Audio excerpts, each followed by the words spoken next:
when it comes to the age of Aquarius, you want to just look at an Aquarius chart. And this gives you all of the themes of the age of Aquarius and how it will play out through the different aspects of life. And in this video, I'm just going to be explaining how we know or how we can see that we are in the age of Aquarius and that we've been in it ever since, around the year 2020, during the pandemic and whatnot. And also other ways that you can see we're in the age of Aquarius. But the truth is we've been transitioning between the age of Pisces and the age of Aquarius for quite a few years now, because we can see themes of Aquarius popping up throughout history, such as the invention of the internet and the adoption of the internet in mainstream society.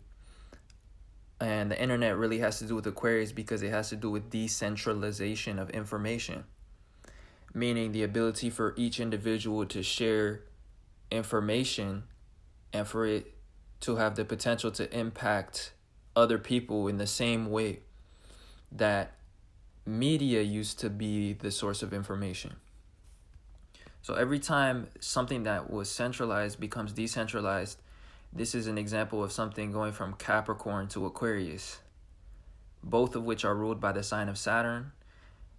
Saturn rules Capricorn because Saturn is about discipline and it's about responsibility and control and restrictions. And a lot of times it has to do with our responsibilities to others. And so this is what our career is about, what our position in life is about. Saturn also rules Aquarius traditionally, which is the next sign, because it has to do with discipline. But in the case of Aquarius, this is where one becomes a authority over themselves or has discipline over their own situation. So this has to do with self-sufficiency and self-responsibility, and as well having ability to do things yourself. So that's what the internet is about. And the internet allowed a lot of things, such as self-employment, entrepreneurship, stuff like this, to become very easy and actually more ideal, because now you have an ability to become responsible for your own well-being and stuff. So that's why it's Aquarius. But recently, we had a great conjunction on December 21st, 2020 at 0 degrees Aquarius. And this to me was a major sign that we entered the age of Aquarius. But, a lot of people are not aware of how much we are really starting this age and how we are really in it already. But that's what this video is going to be about. I'm just going to be pointing out different signs in the Aquarius chart that have played out themes already that show us that we are in the age of Aquarius. So the first thing is 6th house in Cancer. The 6th house has to do with daily life, routines, and it also has to do with work. The sign of Cancer has to do with the home, and it has to do with comfort, and it has to do with emotions and how we feel. So in an Aquarius chart, where the ascendant is in Aquarius, the 6th house is in Cancer, which indicates, when you are self-sufficient, your routine tends to be more comfortable, more from home, more about how you feel. So you really work when you feel. That's a theme of self-employment. The sign of Aquarius shows self-employment, and the 11th house also shows self-employment in your chart. But so in this Aquarius age, though, what we see obviously the 6th house being in Cancer indicates that in the age of Aquarius, people will be spending more of their routine at home. And also it shows that people will be working from home, especially people with technical or engineering jobs, technological jobs, which is all Aquarius. So what we saw in 2020 is during the pandemic, people started working from home and there was lockdowns. So people had to start doing their routine from home, ordering groceries from home, like food being delivered to the home. Everything starting to revolving around the home, and also being more slow, more comfortable, and more homely. So that's a big theme of Aquarius, and it will continue because the truth is most people will be becoming more and more self-employed during the future, or just taking their trade, their career, and literally being able to monetize it in a decentralized way without having to answer to a corporation. It's just things like the internet are going to allow for that. So let's say you are a computer technician or something. Instead of working for one corporation, there's things such as social media and LinkedIn, and there may be systems that in the future you could just literally be working for multiple corporations, but you just work at your own pace and for your own price. You decide your own price. And that's kind of what we see already. That's what entrepreneurship is about. And also you could be working on a personal appointment basis and doing things yourself.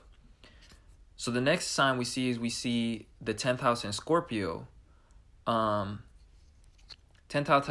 house has to do with government. It has to do with the perception of reality, the collective agreement around reality. It has to do with the public, but more so the public perception and the public reality. It's the highest point in the sky. So the sun in the 10th house is when the sun is at the highest point in the sky, for example. But with Scorpio being in the 10th house, this shows that the government becomes a source of negativity. And also the government starts to control resources. Scorpio is about control. And Scorpio is also a sign that is associated with viruses.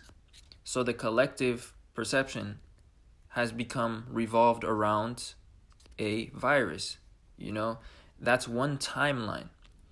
Many of you guys, or some of you guys, probably know that this is a scamdemic. It's a scam. But for the most part, there's different ways of perceiving reality. And the truth is, the virus has become the government itself. Now, also, Scorpio indicates the rich and the powerful. So with the 10th house being in Scorpio, it shows that in the age of Aquarius, the rich and the powerful are those that govern the centralized systems, which is the 10th house. Centralized sources of power, governments, all those have been hijacked by the rich and powerful, by capitalists. And this has just been something that we see in the age of Aquarius. Now, the last thing about this is, the 10th house has to do with the public perception. And so Scorpio is about secrets, especially of the rich and the powerful. But the underlying truth, the hidden occults, the things that have been secret, and especially people's hidden motives. So what we've been seeing, especially in 2020, is that secrets have been brought to the world stage. People can see for themselves how reality is not how they thought, and also they can see the motives, the agendas in the public view now. Like, these things are being publicly noticed and talked about, and not without the fair share of censorship, So that's what 10th house and Scorpio really indicates. And in the year of 2020, that was a big theme. And that's when it really started on a really noticeable scale. And it's another sign that we are in the age of Aquarius. Now, the other thing that the age of Aquarius shows is that uh, money will become a source of confusion, or money can be less tangible because the second house is in Pisces. So this will really show digital currencies and whatnot, but more importantly, it will show that there is confusion around values, because the truth is people will be using many different systems of currencies, and that's what we see with cryptocurrencies. There's thousands of different currencies that you can acquire, and people will be using various ones. There won't be a single store of value. Now, at this point, people still peg everything to dollars, so everything is still valued in relation to dollars, but we are still in the beginning stages, so that's why it hasn't fully changed yet. But eventually, the objective value of things will be less apparent, and we will have a confusion around values. Now, the other timeline, or the other expression of this, is that there will be one currency, a one world currency, because Pisces is about oneness. And so the second house being in Pisces shows that there is one shared conformed currency that everybody conforms to. Pisces is associated with the 12th house. The 12th house is in Capricorn, which is of government. So there's going to be a one world government currency. And this is things like the Fed coin that they want to create. They want to create a federal cryptocurrency. And through the collective perception, they will make that perhaps the ruling currency on a certain timeline, meaning a certain perception, because people have different perceptions of reality and they join different ways of life. People go in different directions. Now, those are the three main signs that I see that we are in the age of Aquarius. And there's also the 8th house being in Virgo shows that philanthropy will be a source of negativity and a source of control. The 8th house is associated with Scorpio, and it's about control. It's about the rich and powerful. Now, Virgo is about service to others. It's about servitude, work, philanthropy. It can also be about data and observation. So data, but more importantly, the observation of data is going to be a source of negativity and a source of control over people, and more importantly, mass philanthropy, mass service to the people will be a source of negativity. The other thing I see is the 4th house in Taurus. This shows that privacy will be the new value, the new currency. Privacy will be hard to come by, and it will actually be a valued component, a valued trait. So, there's a currency called Monero that's very private, and that's definitely something that's going to be worth a lot because it's really one of the few super private coins. There's other privacy cryptocurrencies, but that's going to get highly valuable. The currency of the future is consciousness as well. Second house in Pisces shows that our consciousness and our subconscious perception, which is our vision of the world, it's also our creativity. It will be the most valuable thing, and it will be something that the powerful, the rich and powerful, try to infiltrate. They will try to implant things into your consciousness, change your perception. They'll try to put things into your subconscious mind through media and all this different kind of stuff in order to control your resources. But also on a different interpretation, this shows that things such as art, music, and creative things, like literally all forms of art, will become the most valuable things on this planet. So they will be literally forms of money. So music, albums, artwork, creations will literally be worth millions and millions and millions of dollars. And we see that with something called NFTs. We saw that in the news with like cryptocurrency. The technology behind cryptocurrency is called blockchain. It's just a form of technology, kind of like the internet, and it allows you to make a limited supply of a digital asset. So you know how on a computer you have files. So on a computer, that means if you have a file, you can just copy it and paste it and make unlimited copies. But with blockchain, what it does is it allows you to have unfakeable copies, like versions that cannot be counterfeited. So you can't, there's ownership of the real version. And how they do it is that they connect it through the internet. So everybody is part of this thing called a ledger for a certain blockchain. And what it means is that unless everybody else accounts for the change that you did on your computer as well, on the internet, I should say, like unless everybody has also seen the transaction and seen the change, then it's not real. So if you do a little change on your computer, if you create a fake version of a public file, then if the internet doesn't confirm that everyone else saw it as well, or everybody else's computer was informed, then it's a fake version. So what it does now is that they've created this ability to create files that are limited. So like artists can literally upload their art and create an official version, kind of like there's official versions of art in the museums. Like you can have the official Mona Lisa, and that's the one that's extremely valuable. And they make sure there's no counterfeits. And if it's a counterfeit, then it's not valuable, But now you have that on the digital scale.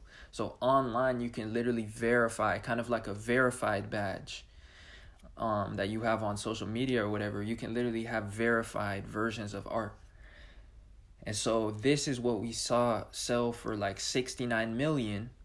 There was a artist named Beeple selling digital art, and it sold for $69 million for, I think, a single piece of art or something like that.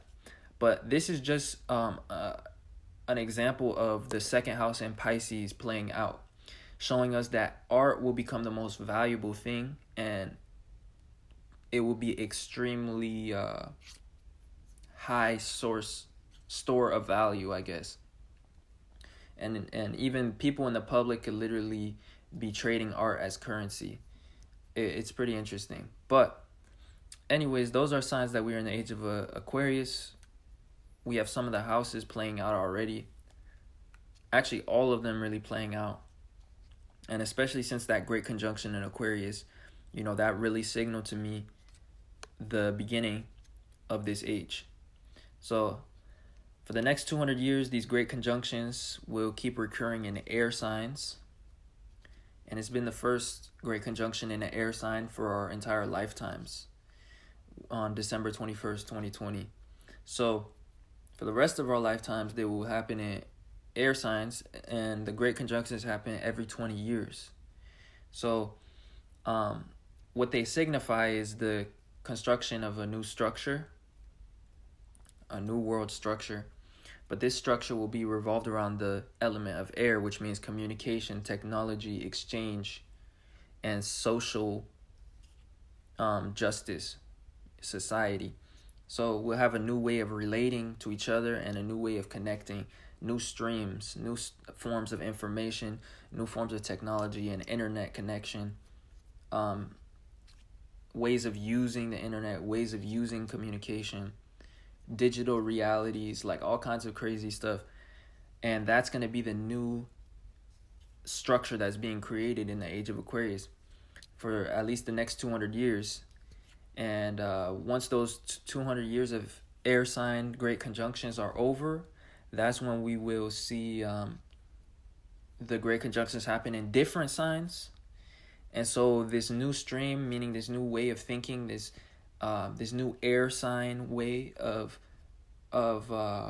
governing ourselves, will then start to reflect inside the physical structures, or perhaps the water signs, which would be like the creative reality, the artistic reality, our media, our what else? What else could be water signs?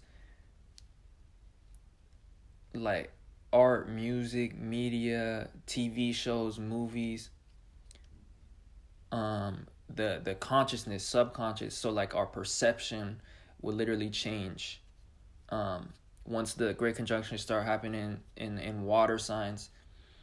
But I'm not sure what type of element it will be next after the air signs. I haven't checked, but it's just going to show us that when it gets out of air signs, once the whole collective communication, the new collective stream, the new collective way of governance is created in this initial stages of the age of Aquarius, then it will play out through different elements. So then our way of governance and our way of exchange, our communication tools, our technology will start to reflect in our, like I said, our art, our music, our TV shows. Then it might affect our physical structures, our cities, even our actual physical money, our physical reality when the great conjunctions happen in air signs, in earth signs, I mean, because that's structure, that's reality.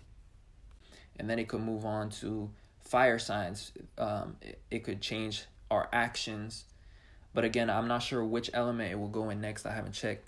But that is just, this video is just reasons and signs that we are in the age of Aquarius. So I'm going to wrap it up here. Hopefully that was interesting.